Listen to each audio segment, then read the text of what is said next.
थोड़ा अपने लिए भी छुप छुप के जी लिया करो साहब। यहाँ पर वो ज़माना है, कोई ये नहीं कहेगा थक गए हो थोड़ा आराम कर लो। इसी मोटिवेशन थॉट के साथ वीडियो की करते हैं शुरुआत। Hello friends, Radhe Radhe. कैसे हैं आप सभी? आशा करती हूँ आप सभी अच्छे होंगे। आज है 6 तारीख और ये ब्लॉग है 5 तारीख की मॉर्निंग का। तो जी सुबह का टाइम था, बच्चे चले गए थे स्कूल और मैं कर रही थी अपने घर में पूजा। और घर की पूजा करने के बाद मैं जाऊँगी मंदिर। तो घर में कान्हा जी भी हैं और मैंने शिवलिंग भी रखी हुई हैं, भोले बाबा भी घर में हैं, तो उन पे जल छोड़ती हूँ। फिर उसके बाद जो बाहर मंदिर है वहाँ पर भी मैं ज़रूर जाती हूँ। तो जल चढ़ाने के बाद लगाती हूँ उन पे टीका। और जो थोड़ा बहुत होता है उन पे, जितना भी होता है मतलब घर में, तो वो सब चीज़ें मैं चढ़ा देती हूँ। जैसे चावल है, जौ है, काले तिल हैं, ये सब चढ़ा देती हूँ। और फिर करूँगी मैं गीता का एक श्लोक है वो गाऊँगी, फिर करूँगी आरती। तो आप भी सुनिए। सब भेदों के भेद भुला के एक मेरा शरणागत हो जा। मैं हर पाप से मुक्ति दूंगा। शोक न कर मेरी भक्ति में खो जा। शोक न कर मेरी भक्ति में खो जा।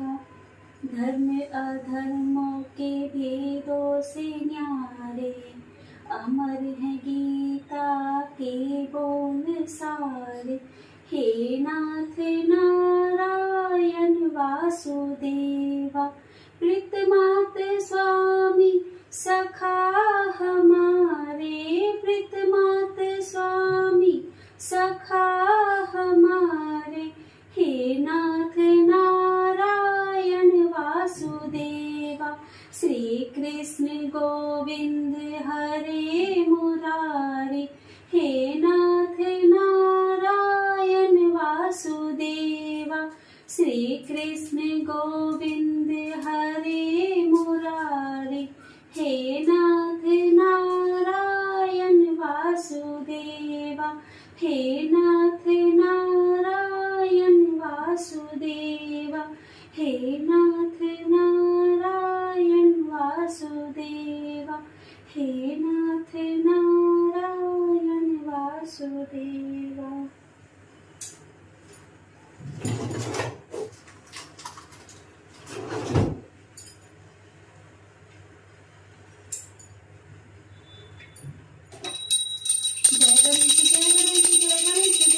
माता जाती पार्वती पिता महादेवा। लड्डुअन का भोग लगे कंठ करे सेवा।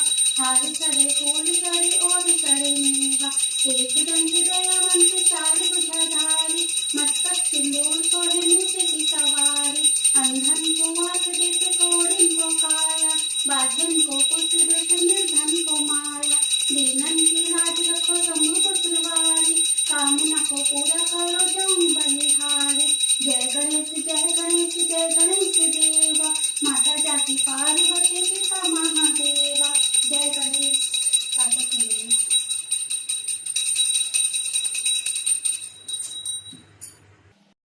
तो जी बस आरती हो गई है। आरती होने के बाद जोत को करती हूँ मैं ठंडा और फिर कर देती हूँ भगवान जी हैं उनको आरती देने के बाद मैं खुद आरती लेती हूँ। बस भगवान जी को प्रणाम किया और उसके बाद फिर मैं चली गई थी मंदिर। तो मंदिर की वीडियो देखिए, आज सोमवार था, बहुत ज़्यादा भीड़ होती है तो वो वीडियो तो मैं नहीं बना पाई। और कभी कभी ब्लॉग में मैं ज़रूर लेकर आऊँगी वो वाली वीडियो भी। और फिर अब मैं लग गई हूँ अपने घर के कामों में। तो कपड़े धोने थे और कपड़े मैंने मशीन में लगा दिए हैं, चाय मैंने पी ली है। उसके बाद मैं आ गई हूँ काउंटर पे। तो काउंटर मेरा, आप यकीन नहीं मानोगे, मेरा रोज़ ही ऐसा रहता है, मैं नहीं सुधर पाती काउंटर के मामले में। और ये देखिए, ये है सूट जो मुझे अ, हमारे भतीजे की जो बहू हैं वहाँ से मिला था, जो यानी पोता जो हुआ था, हमारे भाई के जो पोता हुआ है ना, तो वहाँ से ये सूट मिला था लड़की वालों के यहाँ से। तो ये सूट मैं देख रही थी कि मैं रक्षाबंधन के लिए तैयारी कर लूँ, क्योंकि ये येलो कलर का सूट है और सूट भी ना काफ़ी अच्छा है। इसमें मेहंदी कलर का तो डिज़ाइन आ रखा है, तो मेरे को पजामी जो मतलब ऑल ओवर सा लग रहा था, तो मुझे इतना वो नहीं लगा। मैंने कहा चल इस पे पजामी ले लूँगी। और ये देखिए, इसमें ये है दुपट्टा, येलो कलर का सूट है और ऊपर ना कढ़ाई आ रखी है मेहंदी कलर की। और इसका दुपट्टा काफ़ी अच्छा है, तो मैंने कहा चल रक्षाबंधन तक के ये मेरा सिल जाएगा और इसकी तैयारी कर लूँगी और मेहंदी कलर की लूँगी इसके ऊपर पजामी। और जो कपड़ा है सलवार का, उसका एक और सूट बन जाएगा, क्योंकि लेस लगा के अगर सूट बना दो ना तो बहुत ही अच्छी लुक आती है उसकी। तो वो जब मैं बनाऊँगी तो आपके साथ ज़रूर शेयर करूँगी। और अब मुझे करनी थी कटिंग, तो कटिंग के लिए मैं अंदर चली गई थी प्रेस लेने, और आयु पढ़ाई कर रहा है, ट्यूशन का होमवर्क कर रहा है, और जो स्कूल का है वो करता है वो रात में। और आज एक और जो दीदी आती हैं अर्पित की मम्मी, वो आज आई नहीं हैं क्योंकि उनको कुछ घर में काम था, तो कह रही थी कि नेहा 1-2 दिन में नहीं आ पाऊँगी। और जो काजल हैं वो अपने ब्लाउज़ सिलने में लगी हुई हैं। और मुझे भी ना किसी कस्टमर के सूट देने थे, लेकिन आज क्या था ना, आज मेरे दाँत में बहुत दर्द हो रहा था। और आप यकीन नहीं करोगे, मेरा व्रत था लेकिन फिर भी मैंने दवाई खाई, क्योंकि दाँत का दर्द ना बर्दाश्त नहीं होता है।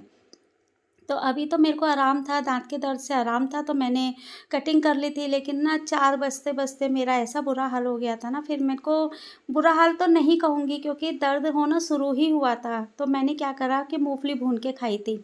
और ये देखिए कटिंग हो गई है। कटिंग के साथ ही फिर मैं जो सिखाने का काम है वो भी करती रहती हूँ, क्योंकि एक साथ दोनों काम चल जाते हैं। तो बस मैं सिखाती भी रहती हूँ और अपना भी काम देखती रहती हूँ। और अभी फिर मैंने ना मूँगफली जो खाई थी, मूँगफली खाने के बाद मेरे को दवाई लेनी थी, इसी वजह से मैंने मूँगफली खाई थी, क्योंकि बर्दाश्त नहीं हो रहा था। और फल से ही कहूँ ना, केले रखे थे, सेब था, और क्या कहते हैं, मैंगो रखा हुआ था। तो लेकिन ना मेरा खाने का मन नहीं था, क्योंकि वो चीज़ें खाओ ना तो और ज़्यादा दाँत में ना प्रॉब्लम हो जाती है, क्योंकि वो मीठी चीज़ें होती हैं, और मीठे से ना पूरे दाँतों में झिनझिनाहट सी हो जाती है, तो इस वजह से वो चीज़ें मैंने नहीं खाई थी। और नमक अभी नहीं खाती, नमक मैं शाम को ही खाती हूँ। तो देखिए बातें करते-करते मेरा सूट भी कटिंग हो गया। अब मैं आ गई हूँ किचन में।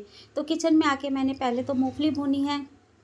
तो ये जो फ्राई पैन है ना हमारा, ये मतलब साफ़-सुथरा है, तो इसी में ही जो पूजा-वूजा की जो चीज़ें होती हैं ना, वो मैं इसी में ही करती हूँ। और किसी बर्तन में इस मतलब व्रत वाला खाना हर बर्तन में मैं नहीं बनाती। तो अब मैं थोड़ी-सी मूँगफली मैंने कहा ठंडी हो जाएगी, चाय मैंने नहीं बनाई थी, कि मैं बता रही हूँ ना, मीठा मुझे पीने का मन ही नहीं था, बिल्कुल खाने-पीने का मन नहीं था। तो बस काजल को भी मैंने मूँगफली दी और मैं भी खाई, तो वही मैं इनको बात बता रही थी। मैंने कहा एक डाँड में मेरे बहुत ज़्यादा दर्द हो रहा है, और एक ना मतलब जो नीचे का जो है ना, उसमें भी एक झिनझिनाहट सी रहती है, जिसमें कि कोलगेट ये सब मैंने अलग से डॉक्टर ने लिखा हुआ है, लेकिन फिर भी उससे काफ़ी फ़र्क तो पड़ा है, लेकिन एक दाँत में मेरे ज़्यादा ही दर्द है। तो ये मैंने दवाई के लिए बोला हुआ था किसी को, तो वो दवाई देने आए थे घर पर ही।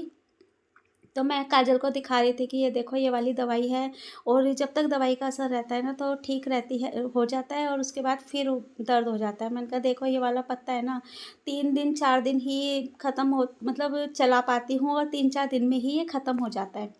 इतनी दवाई खानी पड़ती है। उनका आज तो व्रत है, मैंने सुबह ही 1 केला खाया, चाय पी, और उसके बाद मैंने दवाई खाई, क्योंकि बहुत ज़्यादा पेन हो रहा था, और ये लग रहा था कि अगर मैं दवाई नहीं खाऊँगी ना तो शाम होते-होते तो मेरे को नहीं लगता कि मैं उठ पाती। क्योंकि दाँत और कान का दर्द, ये तो ना ऐसे दर्द होते हैं कि इसमें ना नींद भी नहीं आती है, बिल्कुल बर्दाश्त से ना ऊपर हो जाता है। तो बस बातें करते-करते हमारी मूँगफली भी खाई जा रही है, और वो दाँत के लिए ही ना कुछ मुझे बता रही थी कि भई वहाँ से एक दवाई कान में डालते हैं और ठीक हो जाता है। तो वही मैं देखूँगी उनके पास जाकर, तो तब मैं दवाई डलवाती हूँ, और असर होता है या नहीं होता है वो मैं आप लोगों के साथ ज़रूर शेयर करूँगी। तो बस वीडियो को यहीं पर ही एंड करते हैं। आशा करती हूँ आज आपको मेरा व्लॉग पसंद आया होगा। अगर वीडियो पसंद आती है तो प्लीज़, प्लीज़, प्लीज़ इसको लाइक, शेयर, सब्सक्राइब करें। मिलते हैं हम ऐसे ही नेक्स्ट व्लॉग में। तब तक के लिए राधे राधे।